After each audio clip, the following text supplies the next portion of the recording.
Right, so we talked about Joshua Fury, which may or may not happen in 2025. It's not the only fight we're talking about that could go ahead, an all-British super fight, if you like, but one that's been talked about not quite as long as Fury Joshua, but one that came a lot closer to actually happening than that, and that's Chris Eubank Jr. against Conor Benn, which seems to be getting talked about more now than the negotiations that are going on, which is rather disappointing. But Conor Benn seems to have two clear choices ahead of him now, and it will either be Eubank Jr. if they can come to some sort of agreement over the purse, or Mario Barrios for a world title at his natural weight of 147. What do you make of the current situation, Josh? I know you spoke to Harry Scarf recently, and he said the time is now if they're going to do that fight, British champion Harry Scarf. I agree with Harry Scarf. I think everyone's getting a little bit bored now of the constant negotiations. Even myself, I'm getting a bit bored of it. I think we're getting to that point where we just need to make the fight. Enough's been said. The fight has been scheduled before. Why have we not even considered the fight yet? Why have they not even got any closer? I know there's all this talk of the split, but just put some sensible heads in these negotiations and get the fight done. Because it's getting boring now, just hearing, I want this split, I want that split. If anything, I'd probably see a bit more interest if they just move on to their world title fights now. I'm starting to get to that point because I'm struggling to see it happen, to be honest. I just think with how the negotiations have gone so far since Conor Benn's been cleared, I don't feel like we're making any progress. Okay, we now know what the purse split is, but if they can't even agree on a 50-50, then what are they going to agree on? Do you know what I mean? So I think make the fight now or move on, go down these separate routes that both Eddie Hearn and Ben Shalom have mentioned in taking them for world title fights. I've heard Ben Shalom say in other interviews with other outlets that they have a date ready for Eubank Jr., but they just want to see if they can make this Conor Benn fight one last time, and then if not, I'm presuming they'll be going on their separate path, as well Eddie Hearn and Matchroom. Zambanu Love says, going back to the initial topic, Tyson Fury should have lost versus John McDermott, Wilder 1, Otto Wallin, and Francis Ngannou. I mean, I'll give you 2 out of 4, maybe. Like, the consensus is that he should have lost the decision against McDermott in their first fight, though he did stop him in the rematch. And Ngannou, highly contentious decision. Wilder 1, I thought Fury was unlucky not to win that. And Otto Wallin, he definitely won that fight. So, yeah, maybe a bit of Fury hate coming through there, Zambanu Love. DB Cooper 1 says, what did you get for Christmas, Mr. Flexen? That new granddad jumper. Excuse me, I bought this for myself, you cheeky sod. And a Zimmer frame. I still get around all right for someone who's, of a certain age and a bit of a fatty. I don't do too bad. I'm agile. Post your shots, DB Cooper 1. Come on, we need to see what you look like. Stuart says, AJ and Lewis are still the only UK heavyweights to unify any titles. That puts them above the rest. James Francis, I've been in a lot of fights and my head don't feel right. Stuart, the fight is a poor imitation of what it was, but I'd still watch. I think that's the attitude of a lot of people about this fight. And looking at the poll at the moment, it seems like, yes, inject it into my veins has taken quite a big lead. Josh's number 1 fans here. Cara Connolly. Joshy, you told me you weren't on. Josh, have you been lying to your number 1 devotee? At this current time, I choose not to comment on these matters. I just think it's not the right place to be commenting on things that aren't relevant within the boxing world right now, and this is not relevant within the boxing world. Were you even alive when it happened? No. Exactly. There you go. Definitely weren't born, mate. No, definitely weren't born. DB Cooper 1 says, Eubank versus Benn is nowhere near as big as Hearn claims it is. Eubank has more options, big money fights. He should move on. 55-45 is disrespect. What are Eubank's other big money options, DB Cooper 1? Let me know. Because the fights I see floated around, Aries Londi Lara, Hamza Shiraz, they're not bigger money fights than a Conor Benn fight, given the history of the dads and stuff. So what are all these big money options Chris Eubank Jr. has got? MB says, I want Benn versus Barrios personally. It's a good fight. I agree. I'd like to see that at 147. I don't want there to be any excuses with Benn and Eubank. Like, if Benn wins, fair enough, but they'll say that Eubank was dragged down to a weight that he couldn't make safely anymore. And if Eubank wins, they'll say Benn was too small. In that sense, it's a pointless fight. Zambanu Love says, the amount of interviews Eddie and Frank Smith bashing Eubank for not taking the fight shows how much more Benn needs this than Eubank. I mean, it's a huge fight for Benn. isn't it? It's like biggest money fight out there for him. My bone of contention is that it's also the biggest money fight out there for Eubank. So I'm not sure anyone needs the other more. You know, Ben's got more years left in his career than Eubank, so you could argue that he's got more time to make that big money anyway. Magic71 says, I would disagree that Wilder was quality. Boxing ability, terrible. Knockout, yes. Dylan Tring says, Joshua Thomas Hart. How dare you not tell me you was live? Wow. And then Cara Conley says, honestly, he kept this one so quiet. I think you guys need some counselling. Big Chungus says, Josh's mum. Cara Conley says, Big Chungus. Woo! There you go. Palmer off. Palmer off on Big Chungus. He loves everyone. Have they committed any serious crimes where we can strike the banhammer on them yet? Or we're not allowed to dish out the banhammer yet?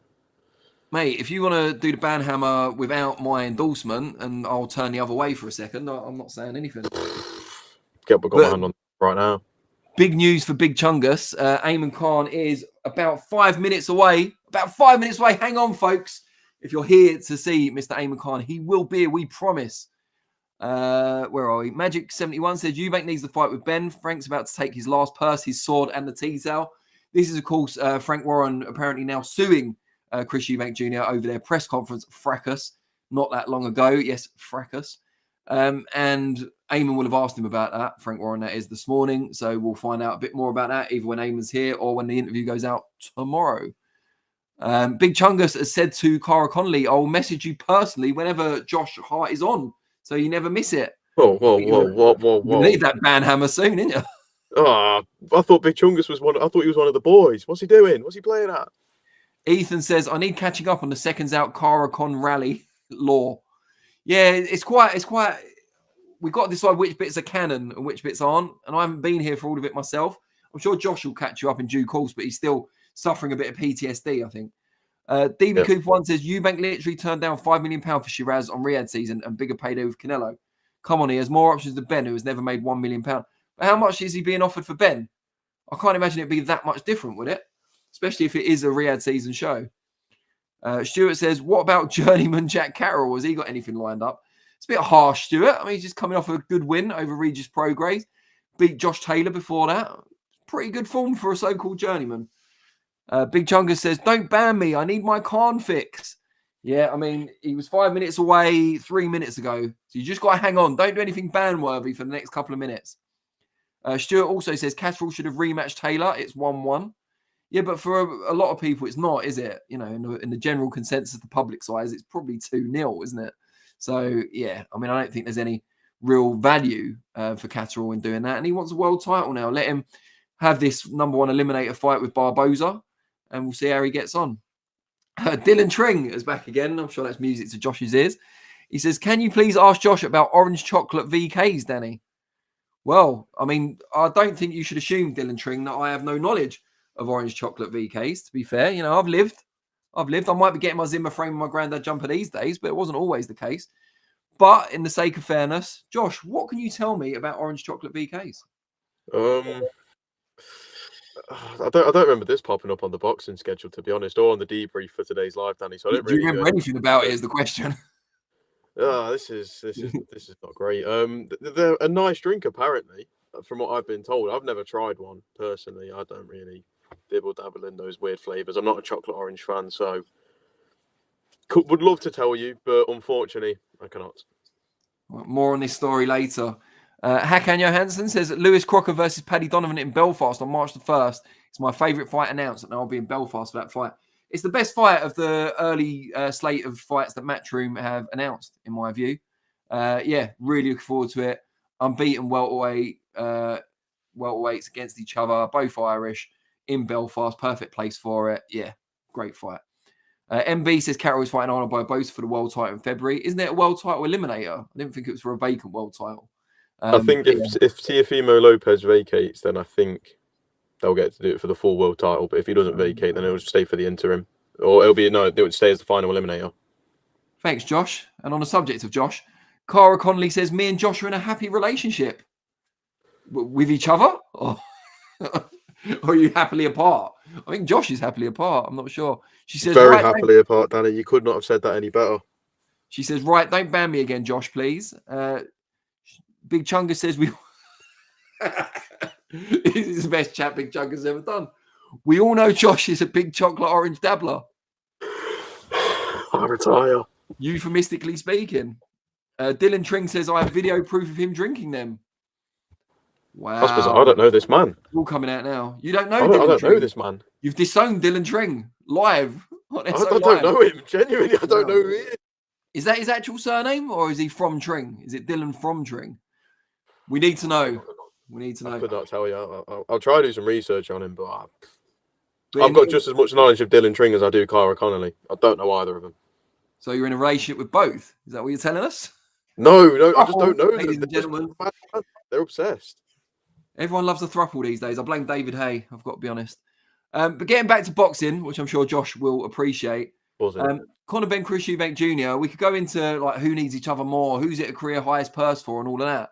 I guess a better question is, do you still, and the same as AJ Fury, as we've asked already in the poll, do you still have an appetite for that fight? Is it a fight that excites you?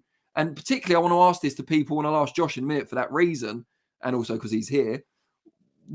Is it a fight that excites the younger generation? Because for people of my sort of vintage, I can understand the feud between the fathers that we've seen unfold over the decades and why that would feed into this, thing with the sons, especially if the dads get involved and are in the corners and so on. But for the younger generation who only know them as the fighters, not as the sons, is there a real attraction to the fight? Josh, what about you? I'd say yeah, there is. If you know you're boxing despite being younger, and in my case, not being born when the fathers fought, then if you do your research, then yeah, you'll still find the interest for it, but the interest might not be as big as what the older generation might have. But the older generation, again, they might lack the interest. I think the reason why it's harder to find interest in this one is, one, because of what's gone on in the last 2 years, but two, that they aren't the same weight class. And we saw how rough it was for Chris Eubank Jr. to get down to that 158 catch weight they tried to make. We can see how much tighter it is for him to get down to 160. Is there any point in making this fight? Because we're going to get to a stage where we're going to be dragging Conor Benn up to what? 160 is already quite the stretch, especially as a 147-pound fighter right now. But if Eubank does plan on moving up, is there any point in even making that fight? And is there any interest in it anymore anyway? I think the younger generation probably don't have as much interest in it. I probably don't think there is. I'd probably say there's more interest from the older guys. The more your era, Danny, than my era. My era's not probably got as much. We're probably more excited about seeing Logan Paul versus Conor McGregor, but that's not on today's agenda. So we'll save that for another day. Yeah.